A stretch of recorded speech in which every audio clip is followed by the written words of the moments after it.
Good afternoon, Vallejo. My name is Debora Dickson, and I'm the host of Our Voices. Today I have as our guest the City of Vallejo's Alyssa Alford, who is an administrative analyst, and also Lynda Daniels, who is the chairperson of the participatory budget. There's nothing but good news that comes from this station, and you two are real good news. We're talking about spending money, okay? And as women, we all know how to do that, right? And so really, I'd like you to tell us a little bit, a background about the participatory budget process and how it got formed. Lynda? We'll start with you. You, come on, man. Well, participatory budgeting, this is Vallejo's cycle 2 with participatory budgeting. We had participatory budgeting last year, and really participatory budgeting started 25 years ago in Brazil. Really? And recently came to the United States. What does that statement mean? I'm not the smartest person in the world. What does participatory budgeting mean? What does that mean? It's a democratic process, which is basically involving the community in city governments. Okay. Some cities did it by wards or boroughs or parishes, and Vallejo happened to be the first city to do it citywide. Oh, well, we'll pat ourselves on the back about that, won't we, Alyssa? And your involvement in it, how did was this just part of your job? I was actually hired to work on PB at the city manager's office about 3 months ago. Okay. So myself and my coworkers, Aaliyah and Will, we started our working with the steering committee and the community to really make the second year a big success. And my coworker, Aaliyah, and Will and I are also working on implementing last year's projects. Okay. Now, the phase 1, as I understand it, that went off, and folks voted upon it. You had community members come in, and everybody kind of, tossed it up in a hat, and then ideas were just out floating around. Is that how it worked? that sounds like how it worked. Wish it was that easy. Wish it was that easy. Basically, what happened, it was like the community was given an opportunity to submit these ideas, either at assemblies or online, and there were over 829 ideas last year. So as a member of the steering committee and budget delegates and whatever, we shifted through those ideas, had to narrow it down to about 60. From 800? It was a process. Well, you know what? That says a lot about community input. If you got that many ideas, where we could spend the money. First of all, how much money are we talking about, ladies? Last year, it was $3.4 million. This year, it's 2.4. It's 2.4 million. Last year, 3.4 million, and this year is 2.4. 2.4 million. Yes. Okay, yeah, we can spend that. Yeah. Easily. Talk about some of the ideas. Talk about some of the projects that came about or are about to be. This year's projects were, a lot of them are about the youth. Oh, wonderful. And headed toward education or we were training. Talking about the youth and how the Yes. fact that, here in this city, when I was coming up, we had skating rinks and there's something else besides the movies to go to. Now they don't really have anything to go to. They don't, and then we get mad at them because they're getting into trouble. But, what alternative are we providing? Right, Yeah. right. I think the great thing, like Ms. Lynda said about this cycle, is that we did see a lot of ideas for the youth. And like you said, as a young adult, I can even attest to the fact that as much as we do love Vallejo, we would like to see a lot more happening here. So I think for all of us, myself and the steering committee, it was great to see residents in Vallejo realizing that the youth do need something more to do. Yes. We got a lot of input from students at Vallejo High and at Jesse Bethel here in Vallejo, as well as St. Pat's and other other PB participants that came to the budget assemblies. So we did have a lot of ideas for the youth, but I think another great thing was that the youth not only were talking about the youth, but their community. For example, at Vallejo High, we had a lot of ideas about teachers needing resources. Yes. We'd had youth say that they wanted something to be done for the homeless. So I think we're really seeing ideas for the youth, but then also the youth thinking about themselves and the community. So that is incredible. I think it's really great to see the That's youth wonderful. involved. Yeah, and you know, because when they can think outside, you know, as a young person, all you see is in front of your face. But Right. when they can think outside themselves and think of the greater good of the community, that's all the better for us. Yeah. So some of the projects would look like. They wanted like a lot of them asked for, instead of your regular after-school programs, they wanted like a community center where not only the youth would have somewhere to go during the week, but on the weekends and after hours. That included not only basketball or other sports. They wanted help with resumes, or how do you do check writing, or things that would help them along the way once they graduated from high school. They wanted college-bound programs, more geared toward the entire community. And geared towards helping them understand the process. of how to get, because I mean, it's a process, you know, how to apply for college. And I know that Vallejo Senior High School, one of the schools in this town, has college-bound preparatory classes, but I think it could reach a wider audience, you know, in a community like setting. There's a community center up in Suisun that I've been going to. Oh, well, it's the Salvation Army is and it's fantastic. They have absolutely everything, and they've got programs all day and all year long. And when you said that, that's immediately what came to mind for me, because not only, you know, are the physical things there in terms of basketball and, you know, the courts and the weight rooms and all the machines, but there are programs, there are recitals there. You know, there are choir rehearsals there. I mean, there are all different types of things that youth can get involved in. You know, what is that? Gyms. People study rocks and so they have a gym club there. So, you know, those things are kind of interesting and, you know, kind of, you know, not your mainstream type of thing that you do, but I think that would be something that young people would be interested in. Some of the other things that, Alicia, that that came up with during some of these meetings. Like I mentioned, we did have a lot of ideas dealing with homeless residents here in Vallejo. So I think, again, that was great to see the community thinking about their neighbors. We've seen things about economic development, about different resources for the different communities in Vallejo. It was proposed to have a center or service for our residents that speak Spanish as a first language.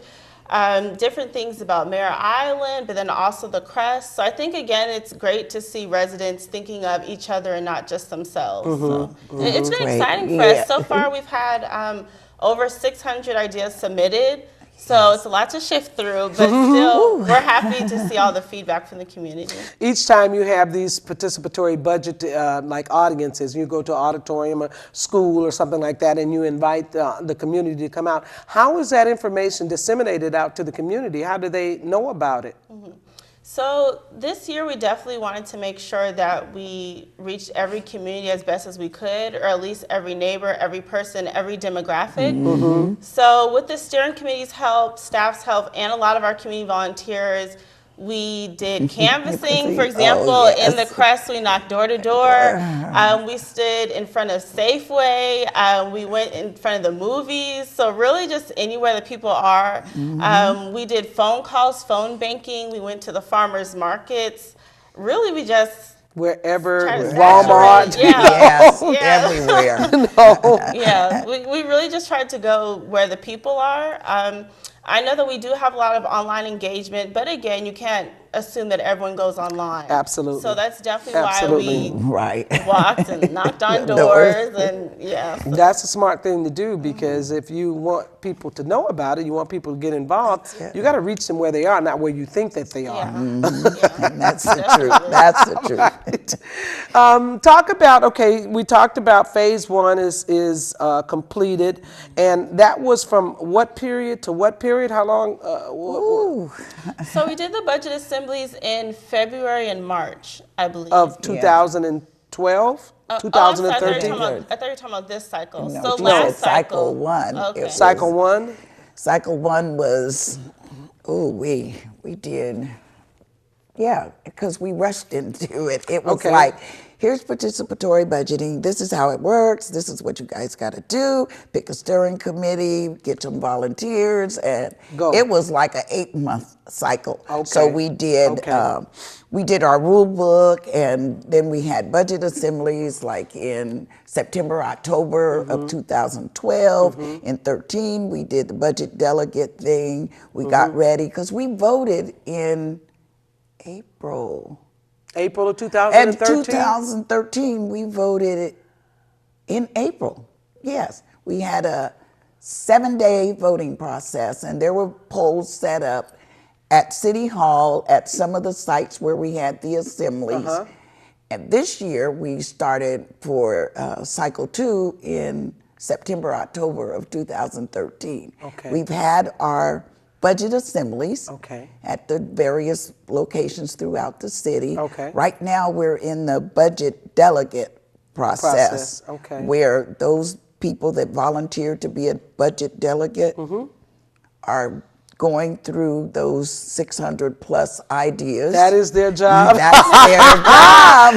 Okay, that's what he tried to get me to be. Yes, that is what he tried to get you to do, because that means you're going, because we as a steering committee and some volunteers went through all 600 to put them in Order, what type, what committee they would fall under, like Parks and Recreation, Streets and whatever, or everybody, I know everybody in Vallejo wants the streets fixed. Oh, my was God! the I bet you number that was. Yeah. I bet you that was high on the list. well, that was the #1 winner last year. Yeah. So we've started that process, and since that falls under Streets and Transportation Department for the City of Vallejo, by voting that as the #1 project and the money that we earmarked earmarked for that part, it just added to to the budget that was already set aside for that, meaning that there would be more potholes and stuff repaired. So they already had, the Department of Streets and Transportation already have, let's just say $50 budgeted. You can't even. Right? And with this process, you guys gave them $100. Yes, Okay. which means there might be another street corner done Yes, for yeah. $100. Yeah. Okay, all right, that's great, that's fine. Go ahead. But going through the ideas this year, look like potholes are up there again.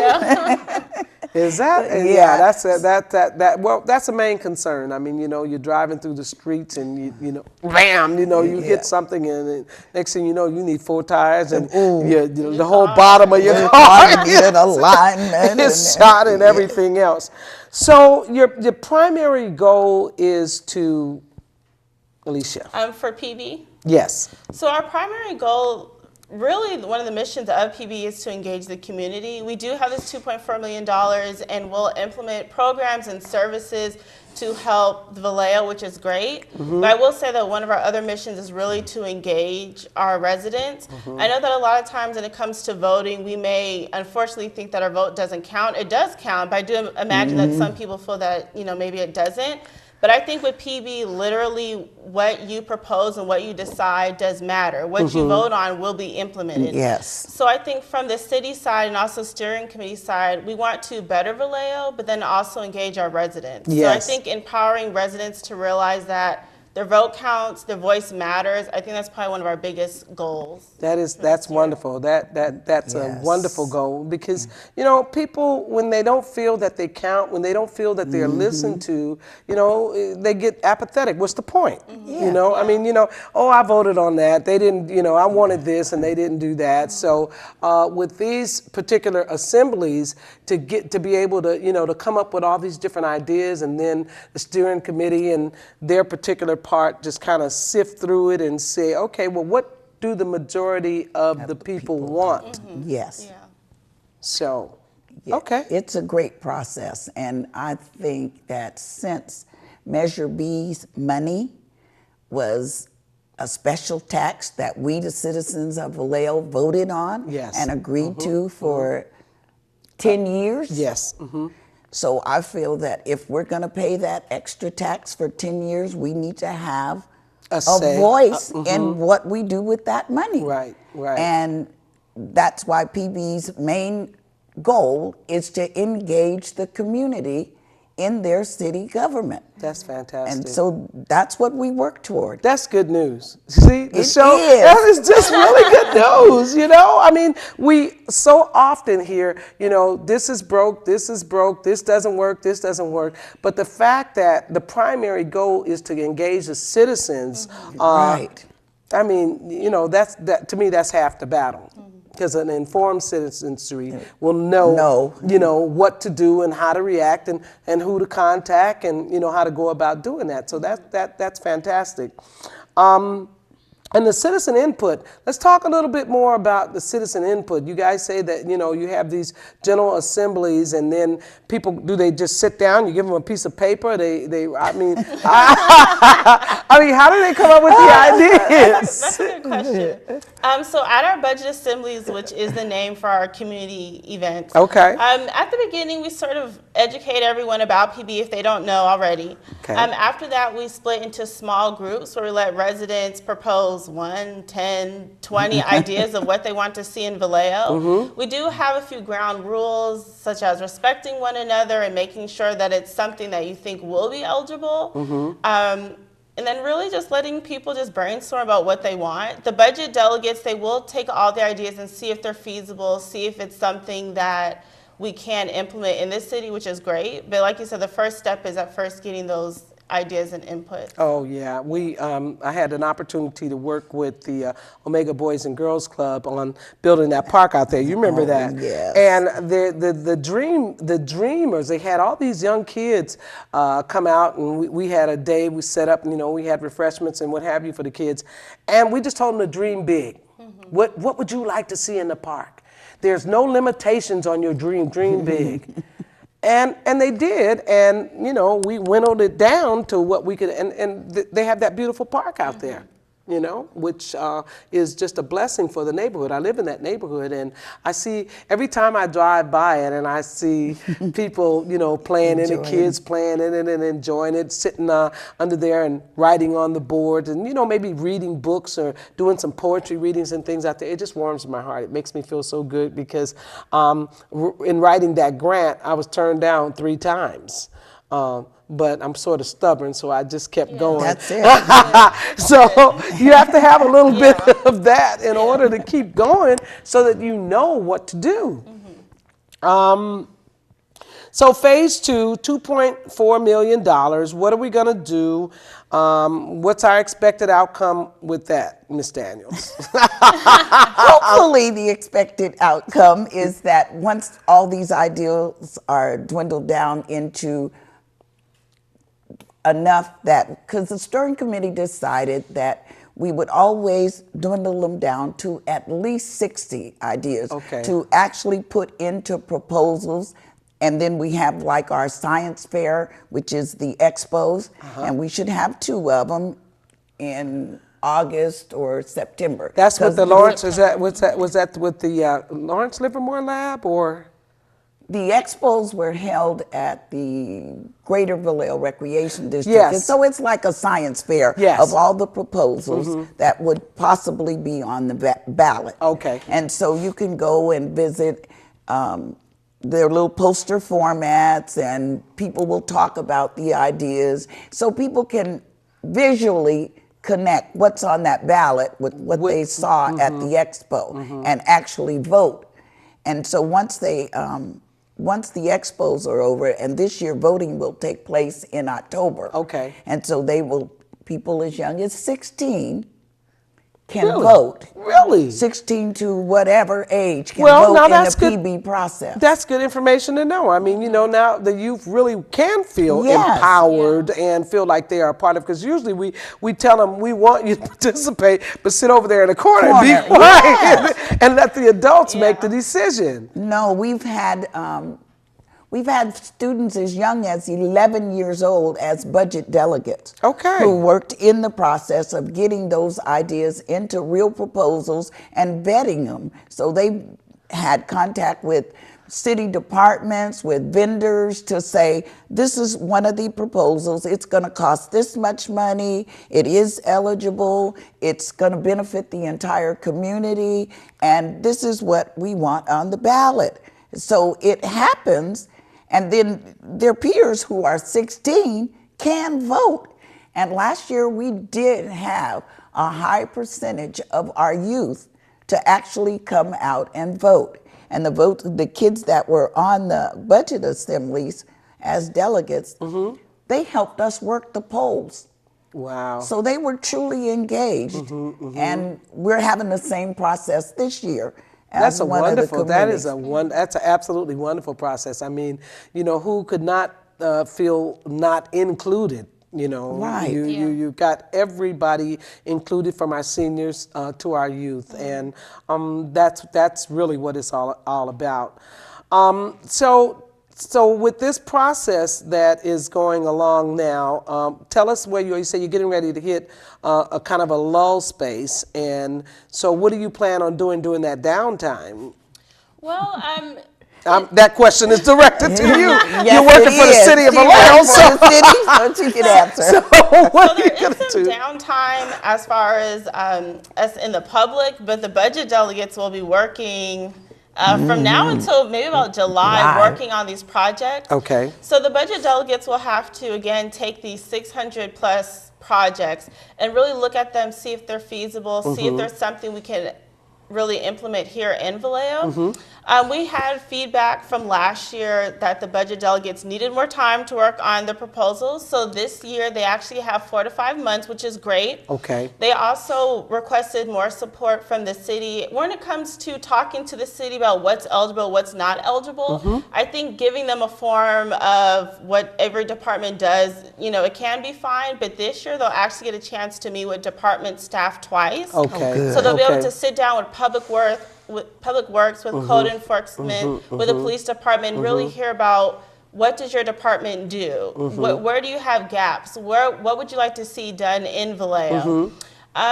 As city staff will really work with them to make sure they have all the support that they need. And then in July, they'll have to submit those projects to the city, not for us to look at and see what do we want, what do we not want, but just to make sure that it's eligible and make sure they're on the right track. Oh. So for the budget delegates, they'll be very, very busy. So I think the downtime might be us in the community. Yes, However, okay. because there is that downtime, we want to engage the community more this year. Okay. For example, the budget delegates, while they're shuffling through all the ideas, instead of making their decisions behind closed doors, so to say, will actually be out in the community asking them for their input. Whether it's at farmers market or online, we'll show them, look, these are the 20 projects that we have left for our community. We really need your help to vet them down. Okay. So I think during the budget delegate phase, there is more time, which is great. Yes. They will be very, very busy. But again, we want to engage the public more this time around. That way, when they have the expos in September and the vote in October, the residents will expect it because they've seen us out in the community more. And having said that, then I'm going to invite you back to the show again, good. because at that time, I think things will be a little bit even more formed, and those budget delegates will, you know, be able to have some really firm ideas about what the community wants. Yes. And we could talk about that so we can get ready preparatory to the vote. right? So that yes. the community knows that we've got the opportunity to vote on this. We've got the opportunity to say that we want more potholes fixed, but I know that's the number one thing. But actually, more youth-oriented programs. Yes, yes. That will help to engage the youth. Not only help to engage them, but to engage their minds, Right. so that they can get the education that they need. Well, listen, I want to thank you, ladies, for taking your time out of your busy schedles. You busy. Missed Vallejo. Yeah, busy schedule. Yeah, she's funny. When I called her yesterday and I said, hello, this is your friend. I need you to come on short notice. And I really appreciate you both for taking the time out of your day and your time to come here and be with me on our basis. Thank you. You're more than welcome. My name is Debora Dickson. This is Our Voices with good news for Vallejo. Yes. The participatory budget process is something that each and every one of us could take a part in. And so I urge you, when you're asked and when you hear about the different meetings, please join and make your voice known, because they really want to know about your voice. My show is on Mondays and Fridays at 6 p.m. Channel 27. If you have AT&T, you go to Channel 99 and you select the Vallejo, the government station. So we appreciate all the citizen input. If you have some ideas for some shows, I'd love to entertain them. And before we sign off, I want to talk a little bit about our community flea market and e-waste event. It's going to be Saturday, April the 26th, 2014, 9 a.m. to 4 p.m. My garage is definitely stuffed to the rafters. I don't know about yours, but I've got so many broken down pieces of computer parts. Who knows what to do with all those mouses and keyboards and modems and things that I don't even really know what they are, but I know they don't work anymore. And so we need to really get through with them. So this community flea market is going to be at Jesse Bethel High School in the south parking lot. So for more information, contact Sherry Pruitt. She's the event coordinator. Her telephone number is 707-642-8228. And we appreciate all of the help and all of the care that you show into this community. We have a wonderful community. I was born here. I love Vallejo, and I especially love talking about Vallejo and all of the positive things that are going on in Vallejo. Because believe it or not, there are some very, very positive things going on here in Vallejo. So thank you for being a part of my show today. Again, I thank my guests. I have wonderful guests, and most especially this one here that I can snatch at any moment's notice. I really appreciate that, knowing how busy you are. And Alyssa, it was my absolute pleasure meeting you. Thank you. Thank you.